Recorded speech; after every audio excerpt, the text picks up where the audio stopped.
तर उपमा तयार करायचा आहे. त्यासाठी मी शेवया घेतल्या आहे. एका पॅनमध्ये शेवया घ्यायच्या आहेत. तेल घ्यायचं आहे थोडं. तेलामध्ये तेल टाकून थोडं शेवयांना छान परतवून घ्यायचे आहे. असा तांबूस कलर येईपर्यंत शेवया भाजून घेतल्या आहे. थोडंसं तेल टाकून, खूप तेल पण नाही घ्यायचं आहे. अशा शेवया भाजून झालेल्या आहे. एका पॅनमध्ये मी शेवया काढून ठेवल्या आणि त्याच पॅनमध्ये तेल घेतलं आहे. तेलामध्ये जिरं मोहरी घ्यायची, कांदा मिरची कढीपत्ता घ्यायचा आहे आणि फुलकोबी आणि बटाटा छान बारीक कापून घेतलं आहे आणि तुरीचे दाणे घेतले. असं छान परतवून घ्यायचं आहे.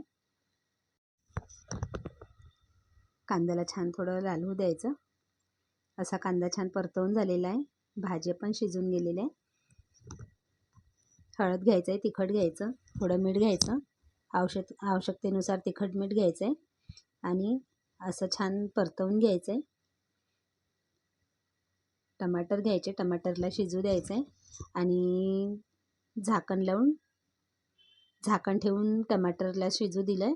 टमाटरला थोडं पाणी सुटलेलं आहे. त्यानंतर शेवया घ्यायच्या आहे. शेवयाला छान परतवून घ्यायचं. असं छान शेवयाला परतवून घ्यायचं आहे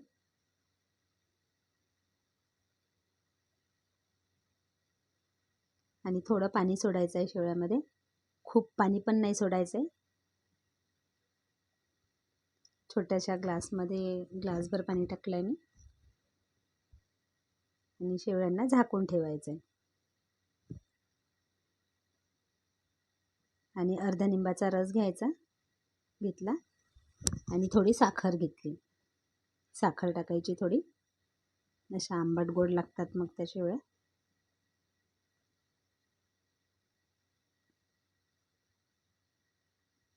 अशा छान शेवया आपल्या तयार झालेल्या आहे.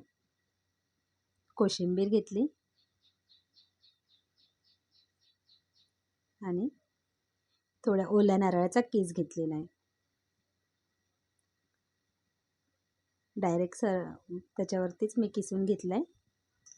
असा हा ओल्या नारळाचा कीस घेतला. अशा आपला शेवयाचा उपमा हा तयार झालेला आहे. खूप मस्त वाटते हा खायला. नाश्त्याला झटपट तर खूप छान राहते.